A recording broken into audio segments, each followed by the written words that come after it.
This is one of my more somber stories, telling of a wizard, a protege in his youth, now aged and fighting the last battle of his life.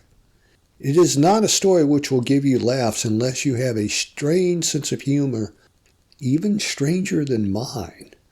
This is also the first story I've written specifically to work in this media for YouTube.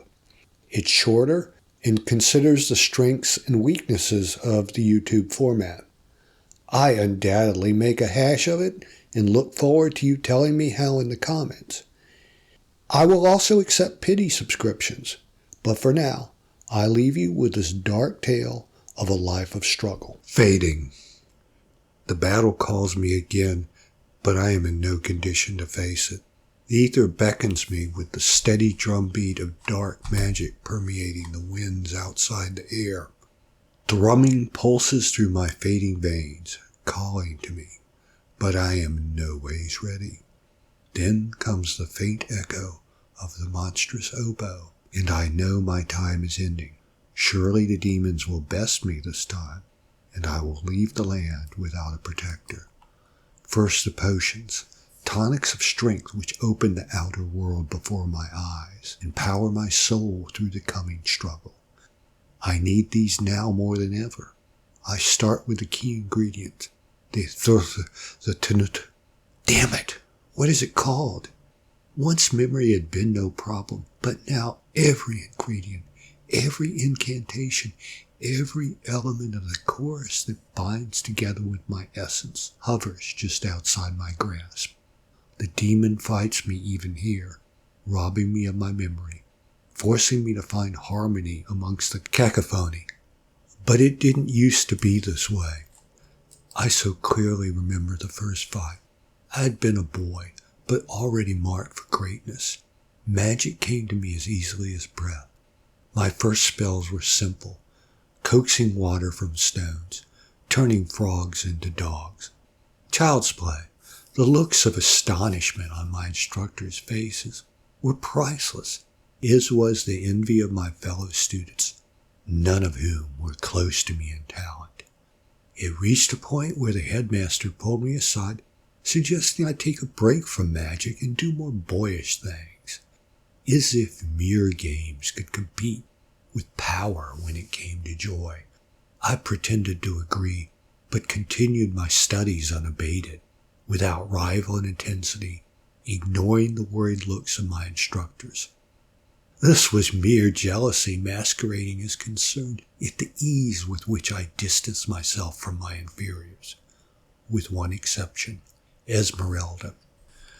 I was only 15 and had far outpaced all the other students who would never be good for anything more than crop blessings and healing fevers. But through pure determination, Esmeralda was almost keeping up. Being 15, I was lurching into the foolishness of a young man. Esmeralda was no beauty, but there was something in her eyes, and who could resist such a focused spirit? She was 2 years older than me, and had responded to my rise with gritty determination and a mind nearly as quick as mine. Yet for all her intelligence, she lacked the wit to show the slightest interest in me. Esmeralda rejected my offers of help and rebuffed every friendly advice. The girl scalded my lips when I attempted to kiss her. Get away from me, you arrogant sot! Tragically, while Esmeralda was powerful enough to attract the attention of the demon, whose stalked magical strength as a masterful violinist seeks the most striking chord, she was not strong enough to turn it away. On that fateful afternoon, angry azure wasps suddenly surrounded her. The instructors fought the swarm with their pitiful spells, which fell silent in the face of the demon's buzzing cloud of pain. This was when I learned my true worth, as I reached inside myself, unleashing a wind-born aria, its melody scattering the demon's handiwork and knocking the badly stung girl to the ground. She writhed on the tear-soaked soil. It was the instructors who recognized the work of a demon, diagnosing the source of the swarm as a diabolical being. Though I already exceeded them in power, I could not argue with their scholarship. Together we healed Esmeralda's wounds, but her mind was destroyed and her body soon followed into the rest which does not end. Within 3 days, she vanished from her sickbed. The demon took the only thing I desired, a partner who might match my art, before my 16th summer. I misstate. Everything I have done has been out of love for my kingdom, but the loss of my dream of an almost equal partner died that afternoon. I threw myself into my studies, reading all 12 tomes of thaumaturgy, 61 scrolls of spellcraft, and Hensel's History of Wizardry. I absorbed them all, knowledge flowing into me as easily as a bluebird sonata. By the time I turned 17, I was not only the most powerful wizard, but also the most learned one. I shake my head into focus on my alchemy. It's terrible how the past ensnares me, turning my mind from the most serious of work toward fading melodies from bygone days. After 60 years of fighting the demon, I should be beyond this. Looking down, I see that despite my flight through the hall of memories, a complete carafe of angel's breath stands before me. Now to decant it and combine it with the stock of albino rage mushroom juice. I bring the beaker up, but my hands shake. Curse this vileness that pursues me into my studies. I bring the beaker down, take a deep breath, and close my eyes, pushing the excitement of the coming battle away.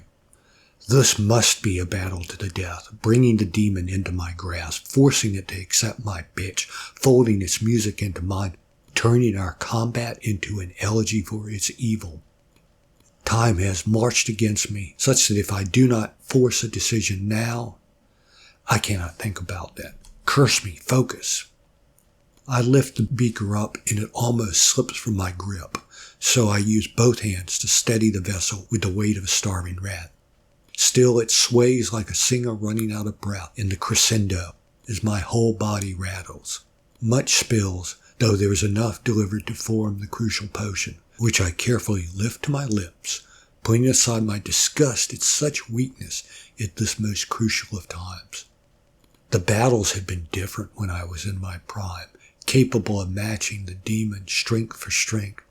The demon would send hailstones, and I would push them away with tornadoes. Wolf packs would charge into the city, overrunning the town guard in their ferocity, but I would summon lions to chase them away. Our battles were cataclysmic matches of equal foes, each countering the other perfectly. Again and again we would test our strength against each other, and I would banish its magic, but never the demon itself, merely sending it into retreat. After each battle I searched both land and heavens. There was no clue in the land of the demon's home. The mightiest fight came on my 40th birthday, when the demon rode into the city on a river of fire, igniting the surrounding woods. Magic shook at its power, giving the air the feel of a powerful baritone declaring victory with the backing of a set of percussion instruments unknown to natural means. Walls and buildings melted before the fury of the onslaught, with only me standing in the way. Stand I did, summoning water to fight the flames, the skies filled with the elemental contest. I know not how many hours I poured forth magic. At one point I was sure I had the beast trapped in a tidal wave wall, prepared to throw it down and summon earth to entomb its body. But it vanished as I collapsed in exhaustion. I awoke in a land of death, with no survivors. The dead were incinerated, washed away, or buried under the molten and broken remains of the buildings. The only structure standing was the library, which also served as my home and laboratory. I prayed I had slain the demon. But I prayed in vain. When I closed my eyes and listened to the ether, I could still hear the demon's oboe in the background, playing a faint melody of infinite threat. A melody that rose and added support instruments many times through the years, striking those countrymen who it knew should be dear to my heart without respite. Each time I rose to the fight, but over the years it became harder. Fortunately, as the fiend decimated the lands, the attacks also came less frequently, always folding before my weaker defenses. As it had matched my strength, now it matched my weakness. I unraveled my last spell of protection. Once there were dozens of these, but now this is the last one. The letters run away from me, shrinking as I squint and pull closer, blurring, squiggling, refusing to clarify. Such devilry to take my vision from me. I reach for my looking glass, hold it close, finally pulling the script into focus. I clear the phlegm from my throat and begin the spell. The words drip from my mouth in a squeaky voice. Long gone the proud tenor of my youth. The struggle has transformed my voice from a lion's roar to a bullfrog's croaking. At last the sphere of protection surrounds me, saying a defense for a rain of demonic blows. I am not prepared for the darkness before me, the amorphous mass inside my sphere, which slowly forms into the shadow of a wizard. The demon is inside my defenses. I reach for my wand, but it slips from my grasp, falling to the floor as the monster's lupine laugh rattles my skull. Now you die. The shade reaches for me. A hand without light grasps my throat, squeezing away air, blood, and worst of all, voice. Here at the end, I am unable to call for magic as my life falls away from me, like the closing notes of a dirge. My mind plays out the terminal song before reaching the hopeful note. If the demon can touch me, then I can touch it. I am certain, wasted as I am, the demon is too strong for me. But to stand here and accept death is unthinkable. I twist and throw my arm wildly across the demon's grasping appendage, and I find it surprisingly weak and tremulous. I escape and step back, hoping to crush my nemesis against the spell wall, which slams into his back as I retreat. But the demon is too crafty. It leaps forward and embraces me, wrapping my mortal body in its corporeal cloud. I tell you, today you die. A retort comes to mind, but I push it away. Let my magic be my answer. If the demon is darkness, then I will fight it with light. With my life on the line, my voice booms, and a sun the size of a cymbal is born. Joy comes as the demon howls, falling to the ground, all but helpless before this trivial spell. I should unleash a swarm of rocks upon it and end this now. But the spell will not come. My mind is tired, and my magic exhausted. I spring at the demon, throwing myself on top of its dark body, forming my hands into claws to tear at what should be its heart. The demon responds in kind, scraping at my chest as well, both of us digging through soft bodies, searching for the end of our war. One of us must die. I close my eyes and attend only to finding the evil heart within the creature. Each of our fingers inches toward the mortal blow that will end the combat. Scraps fall from my tormentor's breast as my hands dig in. At the same time, pain erupts in my sternum as flesh and sinew tear away from me when the monster's 5 digits bore into my chest.